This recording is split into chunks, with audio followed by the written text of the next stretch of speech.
Miré el mensaje durante mucho tiempo, tanto que el café se enfrió en la encimera a mi lado y ni siquiera me di cuenta. Era un martes por la tarde, a principios de diciembre. Afuera, el barrio ya estaba vestido de Navidad. Mi vecino de enfrente había puesto las luces el fin de semana después de Acción de Gracias, como todos los años. Podía verlas parpadear a través de la ventana de la cocina. Rojo, verde, blanco, rojo, verde, blanco.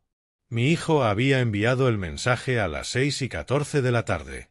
Papá, lo hemos hablado y creemos que este año es mejor que celebres la Navidad solo. Necesitamos espacio como familia.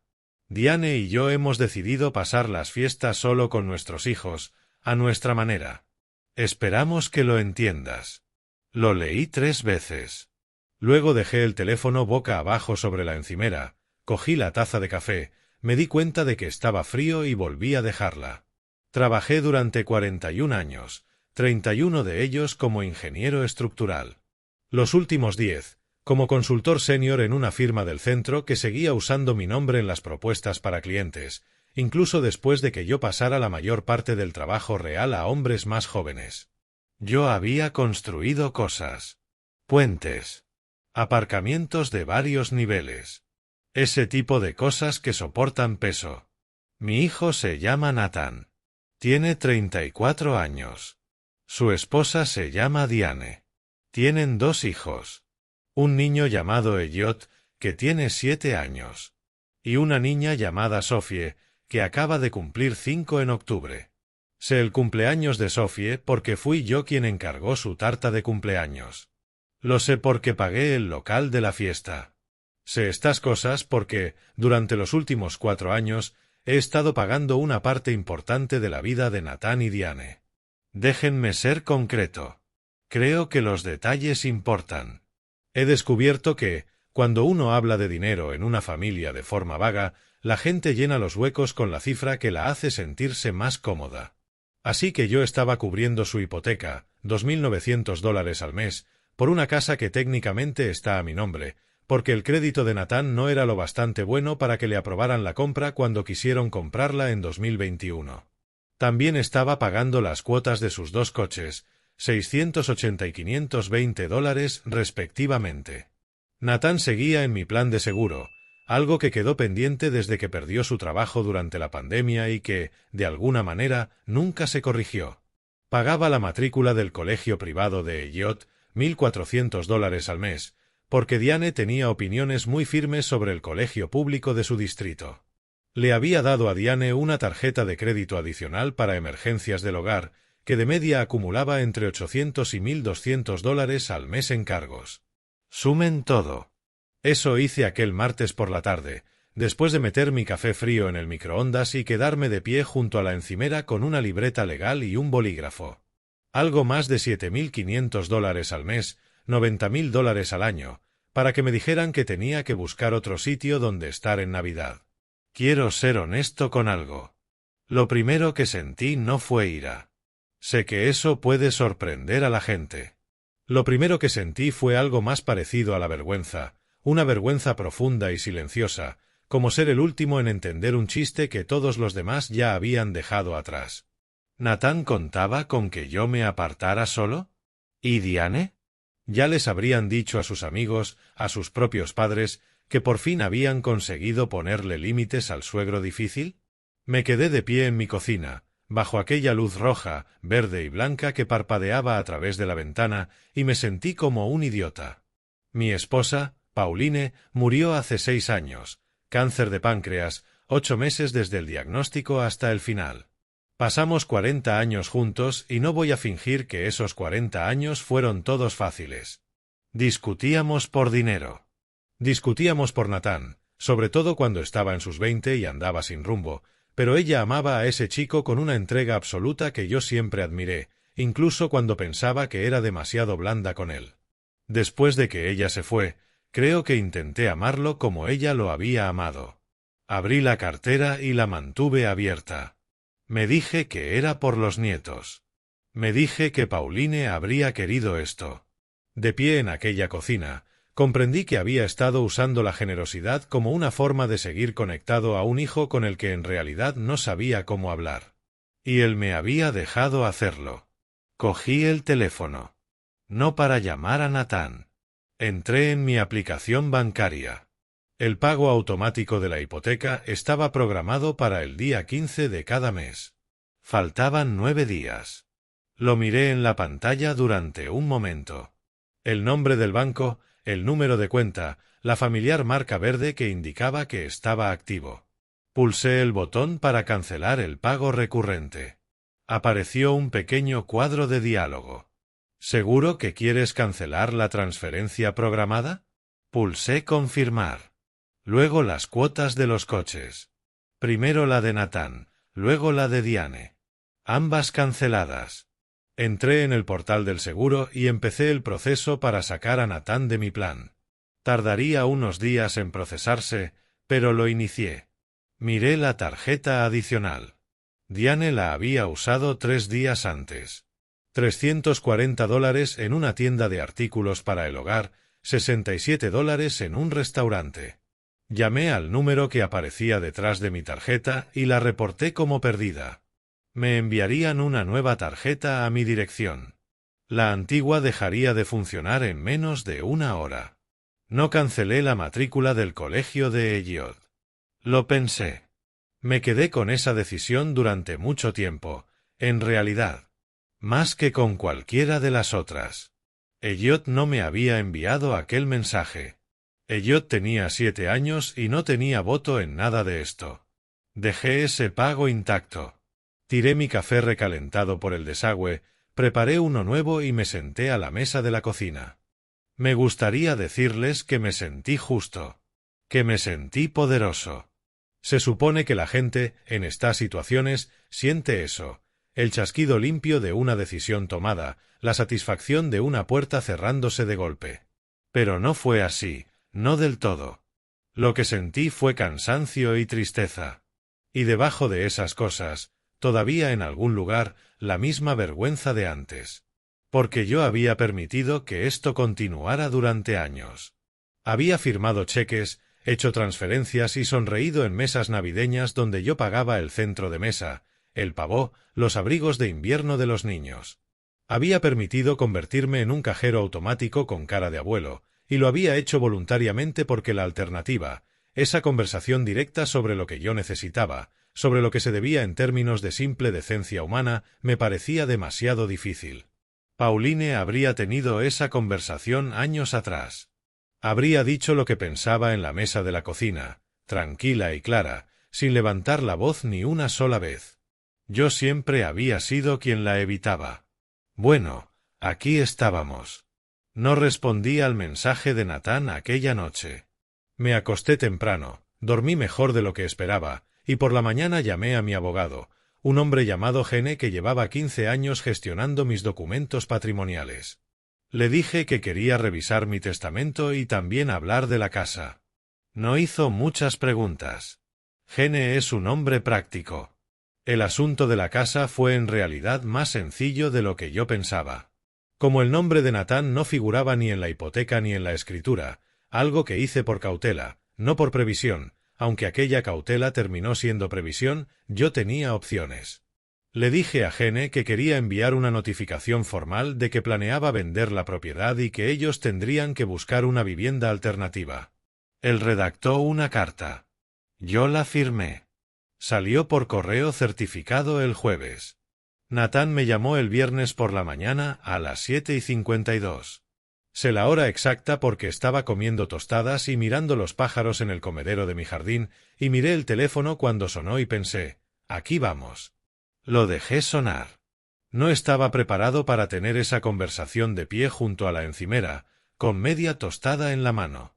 Algunas cosas merecen más que eso. Volvió a llamar a las 8:15. Luego llamó Diane a las 8:47. Luego Nathan otra vez, 3 veces seguidas, a las 9:03, y a las 9:03, y a las 9:03. Después llegó un mensaje. Papá, hemos recibido una carta de un abogado. ¿Qué está pasando? Por favor, llámame. Terminé mi desayuno. Lavé mi plato. Me puse el abrigo y salí a caminar por el barrio, algo que hago casi todas las mañanas de todos modos. Órdenes del médico, 45 minutos como mínimo. Las luces de Navidad seguían encendidas en la mayoría de los jardines. Algunas decoraciones inflables se habían desinflado durante la noche por el frío, y había un Papá Noel deshinchado tirado sobre el césped de alguien, como si hubiera tenido una noche muy dura. Entiendo que eso suena un poco cómico. En aquel momento, apenas lo registré. Cuando llegué a casa, tenía 14 llamadas perdidas, 7 de Nathan, 4 de Diane y 3 de la madre de Diane, Ellen, con quien habré hablado quizá una docena de veces en 4 años, y que al parecer sintió que aquel era el momento de acortar esa distancia. También tenía un mensaje de voz de un amigo de Nathan, un hombre llamado Pete, al que había visto 2 veces en barbacoas, y que ahora se sentía lo bastante involucrado en mis finanzas como para llamarme y decirme que estaba cometiendo un error. Me senté en mi sillón y pensé en lo que Pauline solía decir. Tenía una frase que usaba cuando la gente se metía donde no debía. No era un insulto, solo una observación tranquila y firme. Decía: «Te has metido en una habitación que no es tuya». Lo decía con amabilidad, pero sonaba como una puerta cerrándose. Llamé a Nathan aquella tarde. Esperé hasta las 2 de la tarde, cuando sabía que Diane estaría fuera recogiendo a los niños del colegio, porque quería hablar con mi hijo a solas. Contestó antes del segundo tono. «Papá, ¿qué está pasando? ¿Por qué hemos recibido una carta de Gene?» «Porque le pedí que la enviara», dije. «¿Hablas en serio? ¿Vas a vender la casa? ¿A dónde se supone que vamos a ir?»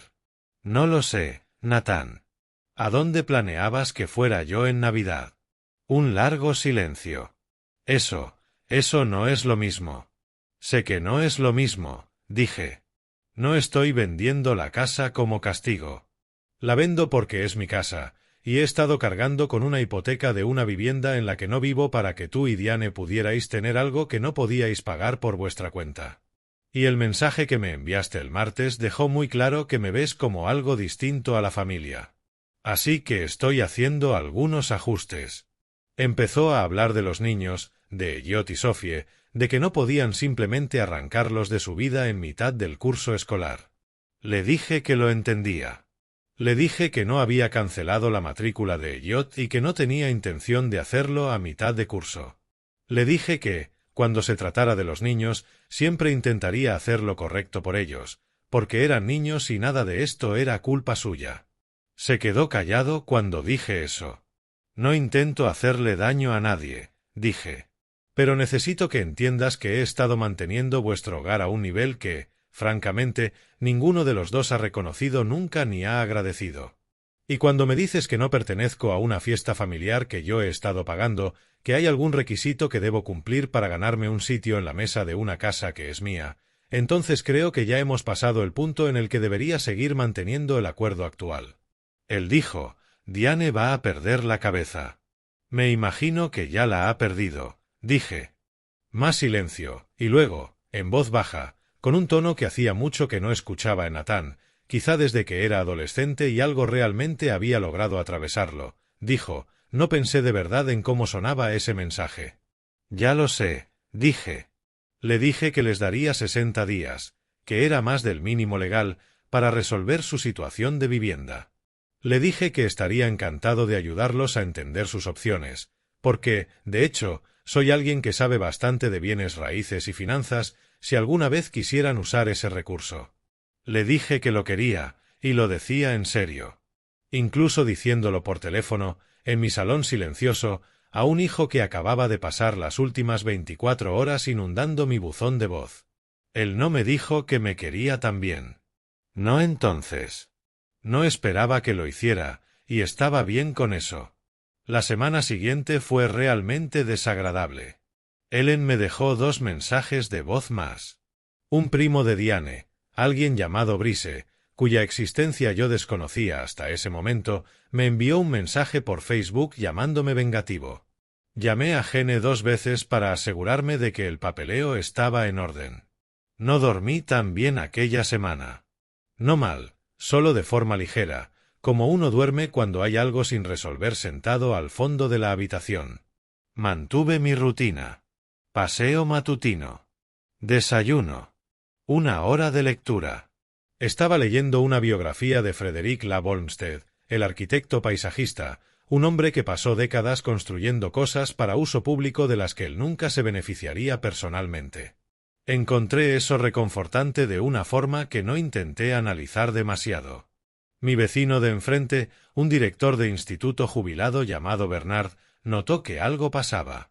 No porque yo se lo dijera, no lo hice, sino porque Bernard es perceptivo de esa manera en que se vuelven perceptivas las personas que han pasado décadas manejando adolescentes. Llamó a mi puerta una tarde con una cazuela que había preparado su esposa. Nos sentamos en mi cocina y no hizo ninguna pregunta. Simplemente hablamos del libro de Olmsted y de si la ciudad iba a arreglar el bache del final de la calle. Fue una de las mejores tardes que tuve ese mes. 12 días después del mensaje inicial, Nathan apareció en mi puerta. Sin avisar. Solo su coche en la entrada a las 10:30 de un sábado por la mañana, y luego el timbre. Tenía harina en las manos. Había estado haciendo panecillos, otra cosa que Pauline me había enseñado. Una de las pocas habilidades culinarias que realmente había conservado. Me lavé las manos y abrí la puerta. Parecía cansado. Había perdido algo de peso en la cara, o quizá me lo estaba imaginando. Llevaba la chaqueta que le había regalado por su cumpleaños 2 años antes. ¿Puedo entrar?, preguntó. Me hice a un lado y lo dejé pasar. Nos sentamos en la mesa de la cocina, la misma mesa donde había hecho mis cuentas con la libreta legal 2 semanas antes. La masa de los panecillos estaba en un bol cerca de nosotros. Ninguno de los dos la mencionó. Él habló durante mucho tiempo. Me contó que los padres de Diane habían hecho un comentario años atrás, una observación de pasada en una cena en la que yo no estuve, diciendo que yo controlaba a Nathan con dinero y que él nunca había logrado sacudirse del todo esa idea. Me dijo que había dejado que esa idea se quedara en su cabeza hasta deformarse en algo que no era. Me dijo que Diane tenía su propia historia con un padre que usaba los regalos como palanca de presión y que ella había llevado ese miedo a su matrimonio y que él se lo había permitido porque era más fácil dejarla hacerlo que examinarlo él mismo. No dijo nada de eso bien. Tropezó con sus palabras, se repitió y en un momento apoyó las manos planas sobre la mesa como si intentara mantener algo estable. No se le da bien este tipo de cosas. Nunca se le ha dado. A mí tampoco, siendo justos. Cuando terminó, me levanté y metí los panecillos en el horno. Nos serví café a los dos. Le dije que entendía más de lo que probablemente esperaba. Le dije que yo también tenía mis propios fallos en esto. Que había sido más fácil dar dinero que hablar, y que había permitido que eso se convirtiera en un patrón porque se sentía como amor, incluso cuando no lo era. Le dije que lo que necesitaba de él, más que una disculpa, era una relación distinta de ahora en adelante. Una en la que hablara conmigo, en la que me contara lo que realmente estaba pasando con él. Su trabajo, su matrimonio, su vida. En lugar de pedirme que financiara una versión de esa vida de la que no se me permitía formar parte. Él dijo, «Lo sé, papá». Yo dije, «Necesito que lo sepas durante más tiempo que esta mañana». Casi sonrió. Sí. Los panecillos se quemaron un poco por los bordes. Los comimos de todos modos. No cancelé la venta de la casa. Quiero dejar eso claro, porque esta no es una historia en la que todo vuelve a ser como antes. La casa salió al mercado en enero, y Nathan y Diane encontraron una casa de alquiler en febrero. Más pequeña, en otro distrito. Un proceso que exigió conversaciones difíciles entre ellos sobre ingresos y prioridades que, por lo que Nathan me contó más tarde, nunca habían tenido realmente. Los ayudé con la mudanza. Alquilé una camioneta y la conduje yo mismo, cosa que Nathan protestó y yo ignoré. Elliot cambió de colegio. No voy a fingir que fue fácil. Pasó un par de meses difíciles, pero Elliot es un niño resistente, y para primavera ya tenía un mejor amigo en el nuevo lugar y se había unido al equipo de fútbol. Sophie, al tener 5 años, Sobre todo quería saber si la nueva casa tenía jardín.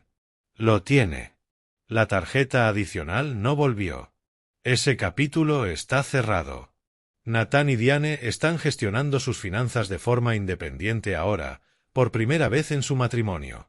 Y aunque sé que todo está más ajustado que antes, también creo que ambos caminan un poco más erguidos por ello. Es la única forma en que sé describirlo. Pasé la Navidad del año pasado en casa de Bernard, algo que no había planeado y que resultó estar inesperadamente bien. Su esposa preparó un costillar asado. Había nietos corriendo por la casa a los que yo no conocía y que parecían aceptar mi presencia con esa facilidad natural que tienen los niños cuando están en un lugar cálido y hay comida de por medio. Nathan me llamó la mañana de Navidad. Hablamos durante 40 minutos. Me contó sobre el fútbol de Elliot y la nueva obsesión de Sophie por dibujar caballos, y al final dijo, con un poco de torpeza, que esperaba que pasara un buen día. Lo voy a pasar, dije. Es extraño reconstruir una relación con tu propio hijo cuando estás en tus 60. No hay manual para eso. No puedes volver atrás y tener las conversaciones que no tuviste. Solo puedes empezar a tenerlas ahora, de manera imperfecta, en una mesa de cocina con panecillos ligeramente quemados y ver qué crece. A veces pienso en Pauline en esos momentos. ¿En qué pensaría de todo esto? Creo que me miraría de una manera particular. No con decepción, sino con diversión. Esa mirada que tenía cuando yo tardaba más de lo debido en entender algo. Ahí lo tienes, diría. Por fin lo entendiste. Espero que tenga razón. Estoy trabajando en ello. He tenido mucho tiempo para sentarme con todo esto. Esa es una de las cosas sobre envejecer para las que nadie te prepara realmente. Terminas teniendo mucho tiempo en silencio. Y en ese silencio empiezas a ver con claridad cosas que pasaste décadas mirando de lado. Lo que entiendo ahora, y que no entendía del todo cuando estaba de pie en aquella cocina con mi café frío, es que lo que ocurrió con Nathan no fue solo por un mensaje de texto ni por una cena de Navidad. Fue el resultado de años de decisiones. Las suyas, las mías, las de ambos. La causa y el efecto no siempre se mueven en línea recta. A veces se enroscan lentamente, y cuando por fin lo sientes, llevan años apretando. Le di dinero a Nathan porque era más fácil que darle toda mi atención. Me dije que era amor. Y lo era. En parte. Pero también era evasión. Escribí cheques en lugar de tener conversaciones difíciles, y al hacerlo le enseñé, sin decir una sola palabra, que mi presencia en su vida era financiera. Que podía ser administrado. Que yo era, en algún sentido fundamental, un recurso que se usaba, en lugar de un padre al que se respetaba. No pretendía nada de eso. Dudo que Nathan entendiera conscientemente nada de eso tampoco. Pero la intención no cambia el resultado. Esa es la parte con la que nadie quiere sentarse. En el momento en que cancelé aquellos pagos, no lo estaba castigando. Estaba deteniendo un patrón que yo mismo había ayudado a crear. Esa distinción es importante para mí. Hay una diferencia entre venganza y consecuencia, y pienso en ello a menudo. La venganza quiere que la otra persona sufra. La consecuencia simplemente deja que la realidad llegue. Yo me aparté y dejé que la realidad llegara. Lo que he llegado a creer, a través de todo esto, es que la verdadera fortaleza, la que realmente sostiene las cosas, no consiste en no ser herido nunca. Consiste en ser honesto sobre el daño, y luego decidir deliberadamente qué haces después. Nathan no esperaba que respondiera como lo hice porque había pasado años viéndome absorber las cosas en silencio. En el momento en que dejé de absorber y empecé a actuar, todo cambió. No porque lo asustara, sino porque le mostré, quizá por primera vez, que yo tenía una dignidad que proteger. Elliot se adaptó. Sophie encontró su jardín. Nathan y Diane están resolviéndolo. Nada de eso habría ocurrido si yo me hubiera tragado aquel mensaje de diciembre y hubiera seguido firmando cheques.